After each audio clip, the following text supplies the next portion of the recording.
You don't belong here." The words cracked through the White House Gala like a whip. They didn't come in a whisper. They came sharp, public, and cruel, delivered by a silver-haired woman in black silk, her finger jabbing toward the tall black woman in a rust-colored gown. Gasps flared. The music faltered. Guests turned. For one frozen second, all the marble statues seemed to lean closer, listening. The woman being targeted, elegant, poised, alone didn't answer. She stood with her arms folded, gaze level, her silence louder than any protest. But the billionaire's wife pressed forward, her voice cutting deeper. "This gala is for America's future, not for people like you sneaking past the velvet ropes." Her words ricocheted across the grand hall, landing in champagne flutes, bouncing off polished tuxedos, lodging in the throats of bystanders who didn't know whether to laugh, whisper, or record. Phones lifted. Screens glowed.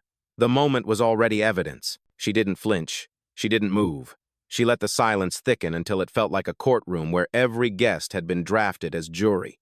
From the corner, a man in a cobalt suit muttered under his breath, "Is this really happening?"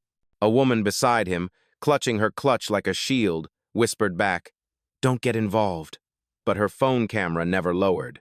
The billionaire's wife leaned even closer, her pearl necklace trembling against her collarbone, her finger now inches from skin. "Leave before you embarrass yourself further." The crowd inhaled as one. Someone gasped. Another whispered, "Security will handle it." And sure enough, two men in dark uniforms shifted by the doors, glancing for instruction. Still, the woman in the rust-colored gown did not retreat. Her eyes were steady, her posture immovable, her silence deliberate.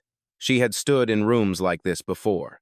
Rooms that dressed themselves in power and marble but still carried the same old prejudice. Before we continue, where are you watching from? Drop your city or country in the comments below.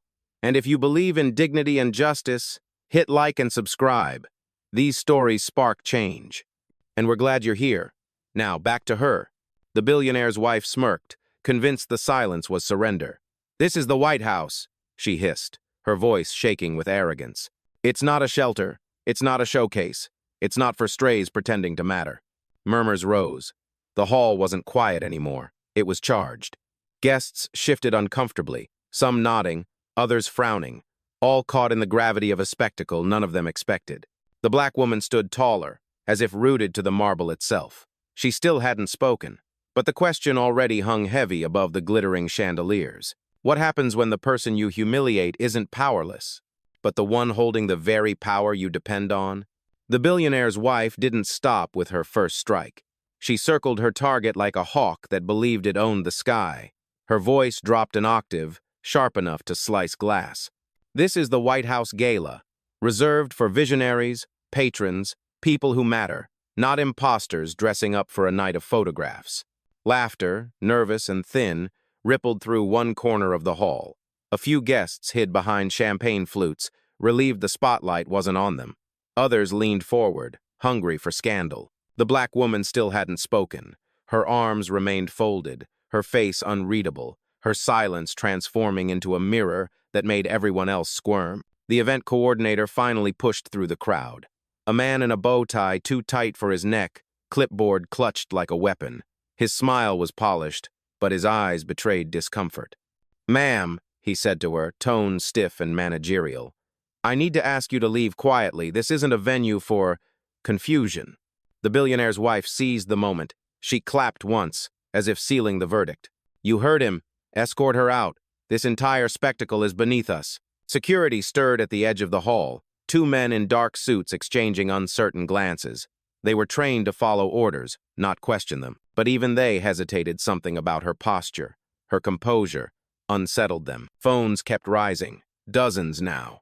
The blue glow of screens turned the marble hall into a silent stage, where every movement was documented, every insult immortalized. And then, without warning, a memory cut through her calm. 19 years old, freshman year. A debate tournament at a university hall lined with portraits of past winners, all white, all male. She had walked in early, carrying her notes. A woman at the door had looked her up and down and said the same words she'd just heard tonight. "You don't belong here." Back then, she had stammered. She had walked out. She had lost her chance before she even reached the podium. That humiliation had burned into her bones, branding a vow, never again. Now, decades later, the same sentence hung in the air. Only this time, she wasn't 19. And this wasn't a campus. This was the White House. The crowd didn't know her history, but they felt it in her silence. They mistook it for surrender. They didn't see it for what it truly was: control. A young staffer in the corner whispered to a colleague, "She looks familiar. I swear I saw her in Forbes." The colleague shook her head, uncertain, still filming. The billionaire's wife sneered, tilting her chin high, pearls trembling against her neck. "You people think money buys you entry. But legacy, darling, legacy can't be faked." A hush fell. Even the orchestra, tucked behind velvet curtains, stilled their instruments. The cruelty of the phrase clung to the chandeliers, heavier than crystal. The event coordinator coughed into his fist, trying to mask his nerves. "Please," he repeated, softer this time. "Just step outside before this escalates." But she didn't move. She let the silence hang until it hummed like live wire. She let every phone record the arrogance of those who thought they held power. Then, finally, she shifted her weight, one small step forward. Not retreat, advance. The billionaire's wife faltered for the first time, her finger lowering slightly. Around them, guests leaned in, as if sensing the beginning of a storm. And it was, because humiliation had a pattern. She'd seen it at 19. She'd felt it at 32, when a bank manager asked her for proof of legitimacy before approving a loan half the size of her collateral. She had carried those moments into every deal, every late-night negotiation, every empire she built brick by brick. Now, standing in a hall meant to showcase the future of a nation, she faced the same prejudice in a sharper dress. Only this time, the story wasn't going to end with silence. Her voice hadn't been heard yet, but the moment it broke the air, the entire room would tilt. The silence cracked not from her, but from the edges of the crowd. A young aide in a navy suit, no older than 25, finally stepped forward. His voice trembled, but it carried farther than he expected. "Wait, I know her. I saw her name last year. Forbes listed her among the top 20 private donors in the country." Heads turned sharply. Murmurs spiked, rolling through the room like wind through dry leaves. Someone near the bar whispered, "Is that true?" Another voice answered, "Doesn't matter, look at how they're treating her." The billionaire's wife spun on the aide, her eyes cold with entitlement. "You're mistaken. People like her don't buy seats at this table. They beg for them." Gasps. A few phones zoomed in closer, capturing every syllable. The insult was no longer confined to a small circle. It now echoed across timelines, live streams, and feeds. On the far side of the hall, a woman in a green gown lifted her phone high. "This needs to be documented," she said loudly, loud enough for the recording to catch. Her companion, a man in glasses, nodded and whispered into his mic. "We're at the White House Gala, and we're watching something ugly unfold." The event coordinator stiffened, tugging at his bow tie as if it were strangling him. "Please, stop recording," he urged, though his voice lacked conviction. He knew it was useless. The moment had already escaped the room. The black woman still hadn't spoken, but her silence had drawn an army. Guests who'd once tried to fade into the background now found their voices. A middle-aged senator, red tie loosened, muttered for all to hear, "I've attended this gala for 20 years, never seen anyone treated like this, not even staff." A younger woman, perhaps an intern, blurted out, "She gave me a keynote scholarship last spring. That's how I'm here tonight." Her confession startled those near her. Proof, connection, a thread tying the accused to the very fabric of the room. The billionaire's wife's face tightened. The confidence that once shone in her smirk began to tremble at the edges. Still, she doubled down. "Don't be fooled by anecdotes. Con artists always find someone to vouch for them." The insult landed hard, too hard. A visible shift passed through the crowd, an unease, a dawning recognition that prejudice was not subtle tonight. It was naked, unapologetic. Security hesitated. The coordinator cleared his throat again. And still, the phone stayed up, glowing like lanterns in a storm. The black woman remained poised, her silence now electric. She didn't need to defend herself. The room was doing it for her. The aide in navy, braver now, raised his voice again. "Number. She's not a con. She's the reason half the campaigns in this hall are funded. I've seen the filings. Her name's on them." A ripple of shock passed through the crowd. Eyes widened. Fingers froze mid-scroll. For the first time that night, The billionaire's wife looked less like royalty and more like someone standing on a collapsing stage. But she wouldn't yield, not yet. Her lips curled as she hissed, "Funding doesn't make you belong. Bloodlines do." The room recoiled. Even the orchestra, silent in their pit, seemed to flinch. The cruelty wasn't hidden anymore. It was raw. And now, it was recorded. And standing at the center of it all, the woman in the rust-colored gown didn't have to say a word. The witnesses had already turned her silence into thunder. The gala was no longer music and laughter. It was trial by spectacle. $1,000 chandelier swayed gently above, but no one noticed. All eyes locked on the woman in the rust-colored gown. She still hadn't spoken. Her silence spread across the hall like smoke, curling into every corner, suffocating the arrogance that had filled it moments ago. The billionaire's wife faltered, briefly. Her hand lowered a fraction, as though the stillness unnerved her. But then she snapped back, raising her chin, voice sharp enough to slice through the air. "Why are you just standing there? If you had dignity, you'd walk out on your own." The crowd waited. Phones hovered, recording, screens shaking in the hands of guests who weren't sure whether they were watching politics or history. Still no reply. The black woman's posture remained firm, her arms folded, her gaze steady. The marble beneath her feet seemed to anchor her, as if she belonged to the building more than the guests who tried to erase her. The event coordinator stepped in again, voice tighter now, almost pleading. "Ma'am, please, I need you to cooperate. This is a delicate event." She tilted her head slightly, just enough to let him know she heard him. But nothing more. Not a word. Not a step. Her silence wasn't weakness. It was pressure. Every second she withheld her voice, the weight shifted. The crowd, the cameras, the whispers, they filled the void she left open. One woman near the back muttered, "She hasn't raised her voice once. Look at her." Another man whispered, "That's composure. That's control." But the billionaire's wife mistook restraint for surrender. "You see, she has nothing to say," she sneered, her pearls catching the light. "Because she doesn't belong." The cruelty rang hollow now. Too loud, too bitter. The guests heard it. The staff felt it. Even security hesitated, hands hovering near earpieces but not moving forward. The woman in the gown blinked once. Slow, deliberate, a small gesture. Yet, in the silence, it landed like a gavel. Inside her mind, a memory flickered again, 32 years old, standing in a bank lobby. A loan officer, smiling with teeth but not with eyes, had told her the same thing. "You don't belong in this bracket. People like you don't get approved." She had walked out that day with rejection in her hands, but fire in her chest. The fire never left. Now, decades later, she stood in the White House, hearing the same tone, the same contempt. But she wasn't leaving with rejection this time. A shift moved through the crowd. Guests began to murmur more openly, voices layering over each other. The air grew charged, heavier with every unsaid word. And still, she didn't speak. The billionaire's wife stepped closer again, but the smirk in her eyes had dulled. Her words, once sharp, now sounded defensive. "If you think silence will save you, you're mistaken.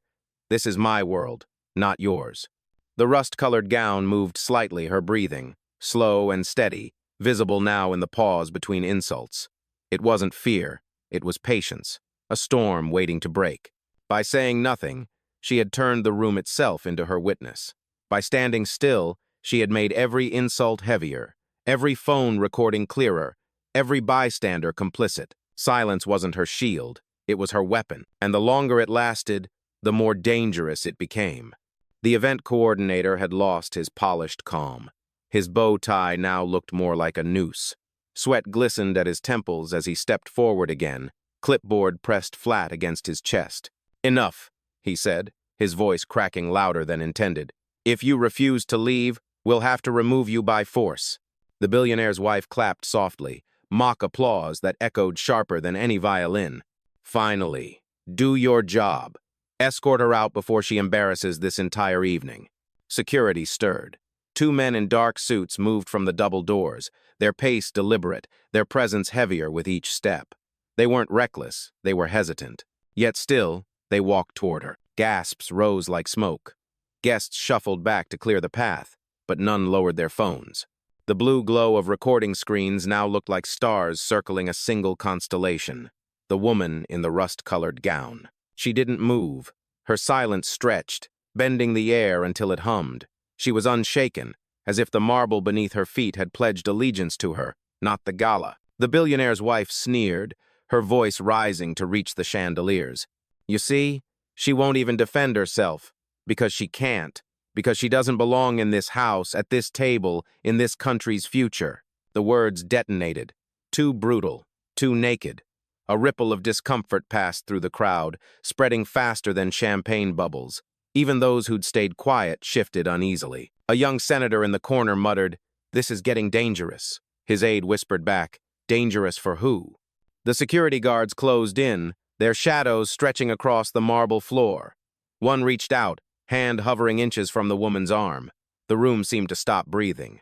But before contact was made, a voice cut through the tension. "Wait, are you really putting hands on a guest without even verifying her name?" It came from a woman in emerald green, the one who had been recording since the start. Her voice shook, but it carried conviction. She lifted her phone higher, broadcasting for everyone to see. The coordinator froze, caught between orders and optics. The guards paused too, their hesitation magnified by the weight of 100 eyes. The billionaire's wife wheeled around, fury flashing in her silver hair. "Stay out of this. You have no idea who she island." The witness didn't blink. "I don't need to. I know what I see, and what I see is profiling, plain and simple." The hall erupted into whispers. Words like disgrace, unbelievable, racism floated in the air, each one striking harder than the last insult. The black woman still hadn't spoken, but she no longer needed to. Every second of silence turned her into a force larger than herself, an axis around which the room now spun. The billionaire's wife tried again, desperate, her words brittle and cracking. "You people always play the victim, always, and the weak crowd always falls for it." The insult didn't land this time. It splintered against the wall of witnesses who were no longer passive. The orchestra, still frozen in the pit, shifted uncomfortably. Even their silence was part of the judgment now. And at the center of it all, the woman in the rust-colored gown remained anchored, her eyes steady, her silence roaring louder than the insults that sought to erase her. The tension had grown past insult, past whispers, past decorum. Now, it was a countdown. The next move would decide whose world would collapse. The billionaire's wife wasn't finished. Her smirk sharpened into something crueler, a performance staged for the entire hall. "Why are we wasting time?" she barked, her pearls trembling with every syllable. "Remove her. She's an imposter, probably slipped in through the kitchen staff." The insult landed like a slap, even on those who weren't the target. A woman in a sapphire gown gasped audibly.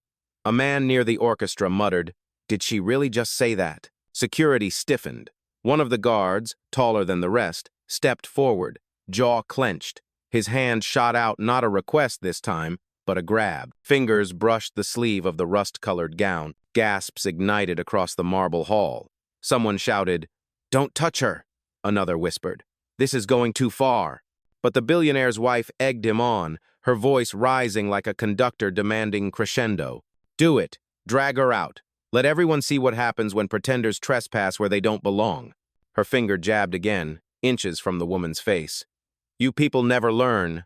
The rust-colored gown shifted, only slightly. She didn't recoil. She didn't step back. She simply tilted her head, her gaze locking on the guard's hand as if daring him to cross the final inch. The crowd couldn't look away. Phones zoomed tighter. The blue glow lit up the polished marble like stage lights. A senator's aide whispered hoarsely, "If he lays a hand on her, this goes viral in minutes." His colleague replied, "It already has." And then came the ultimate insult.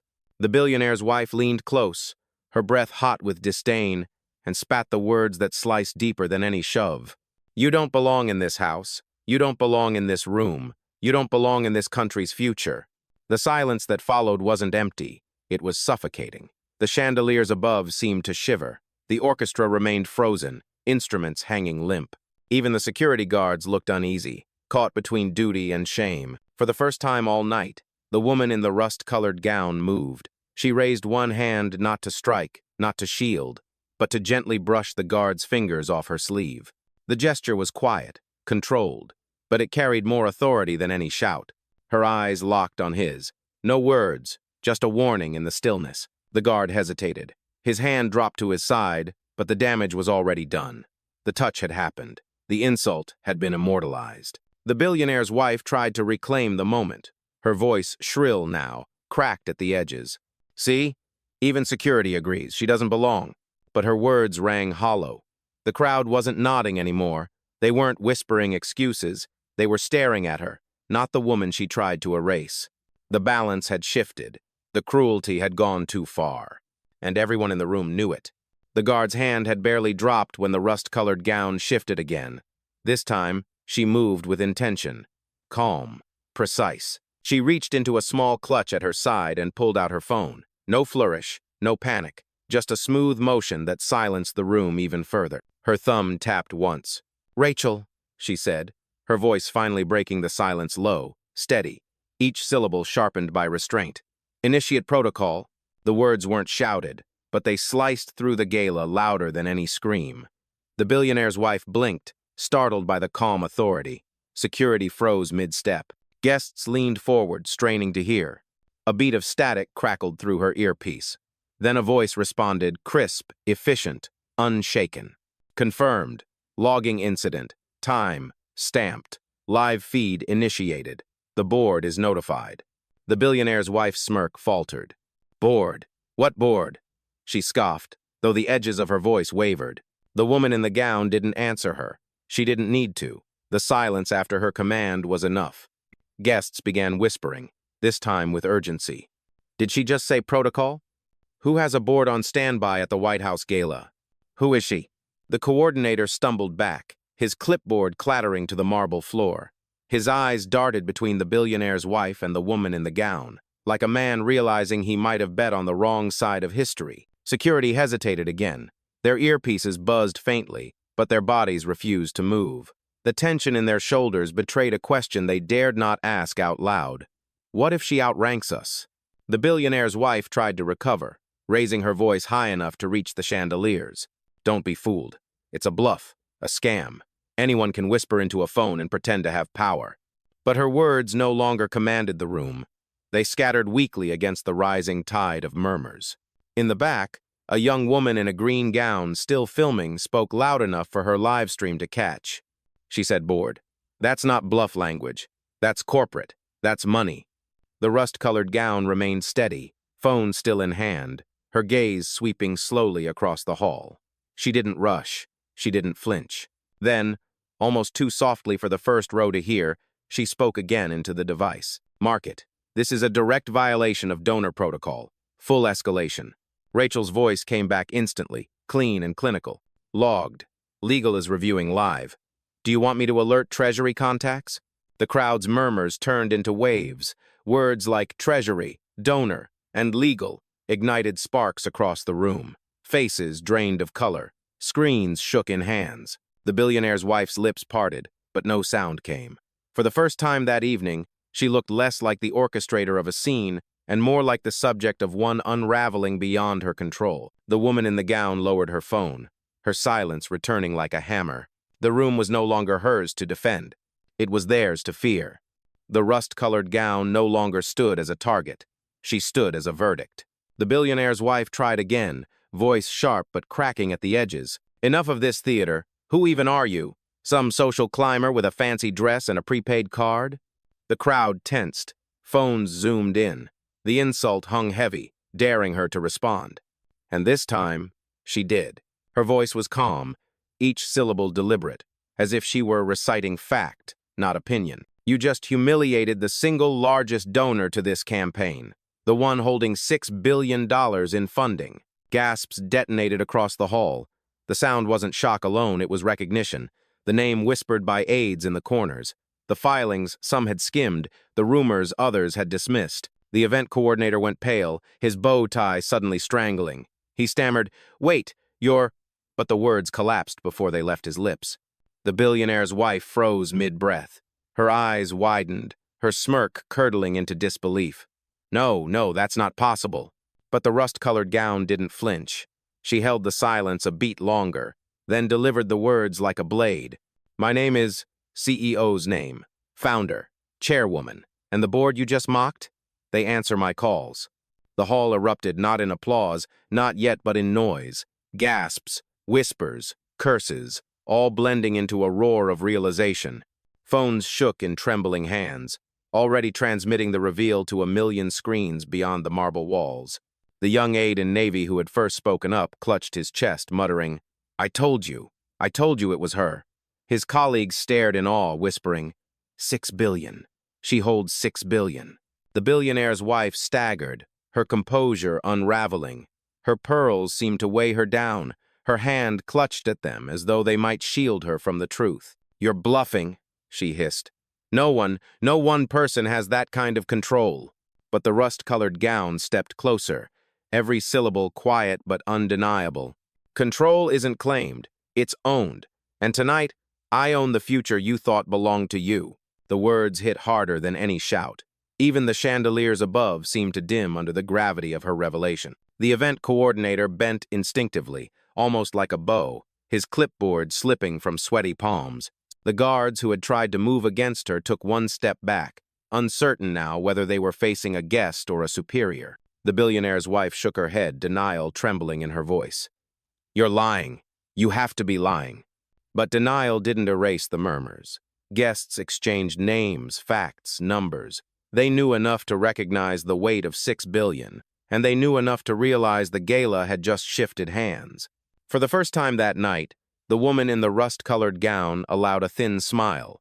Not triumph, not arrogance. Certainty.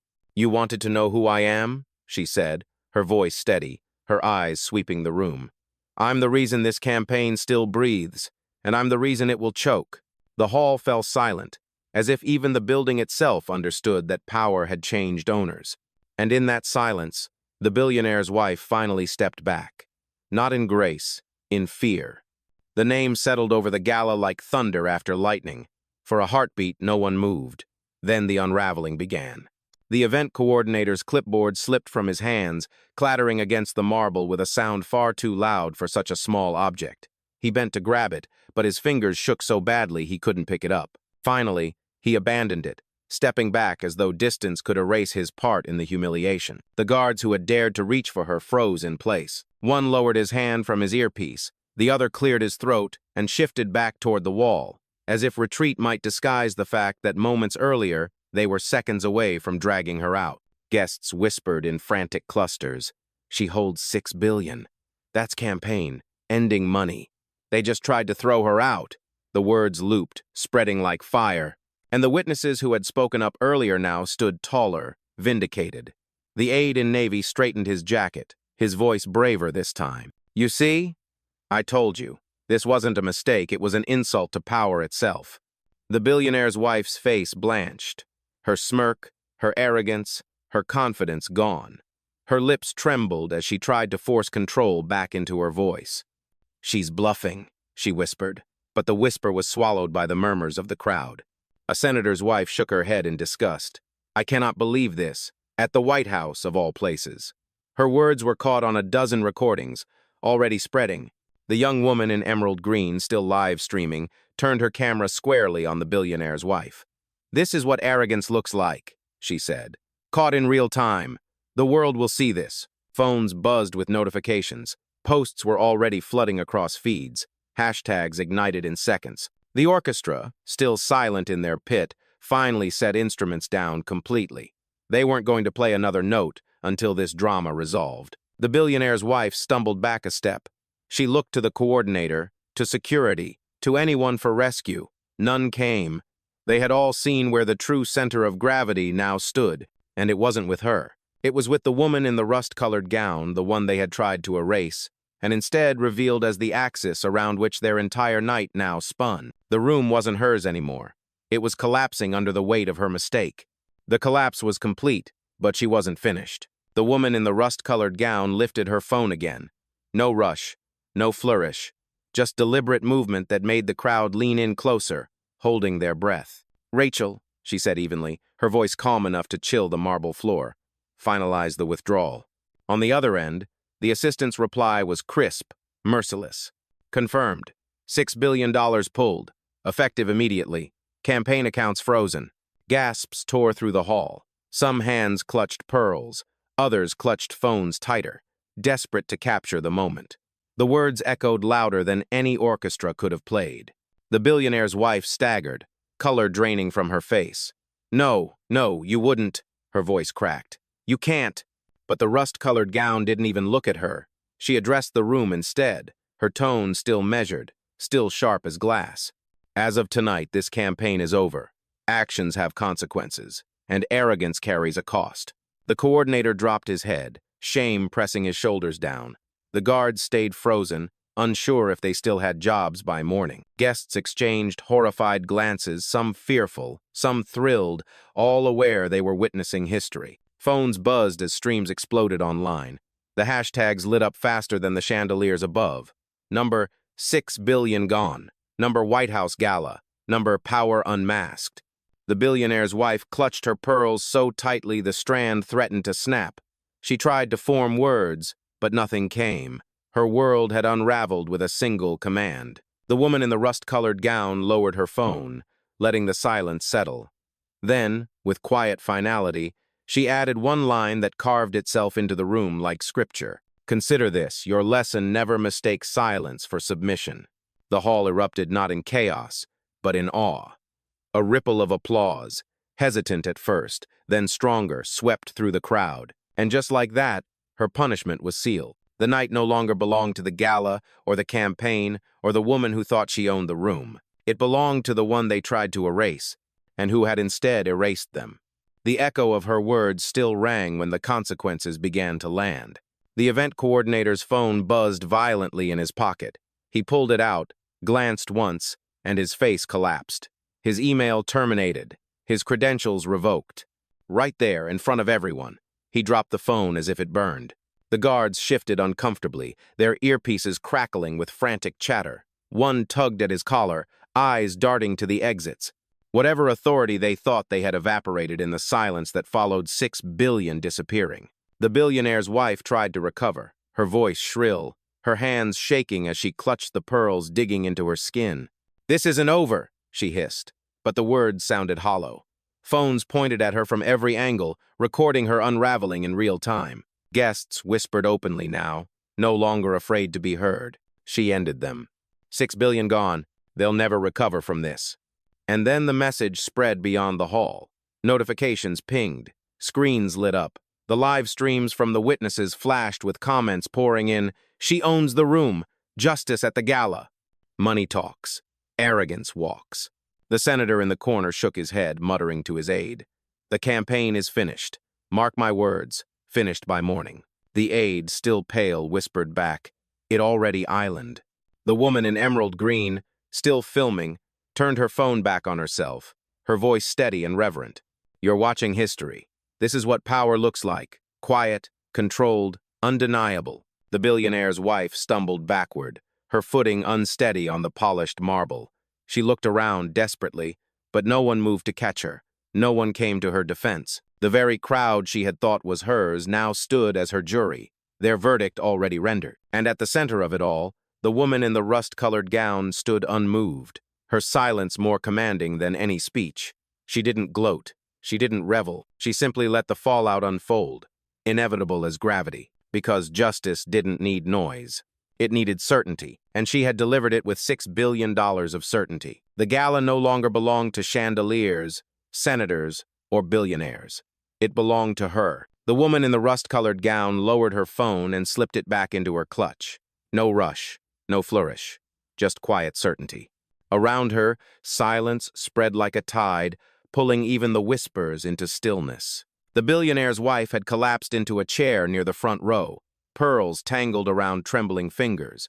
The event coordinator avoided her gaze, ashamed, already irrelevant. The guards stood useless at the edges of the hall, stripped of authority by hesitation.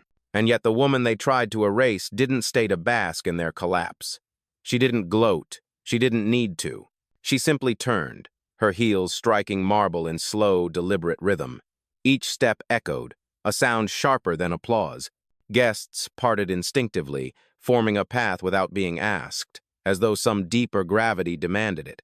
Phones followed her every move, some recorded in awe, some in shame, all in silence. At the door, She paused not to look back, not to address those who had humiliated themselves, but to let the weight of the moment settle fully into the marble walls.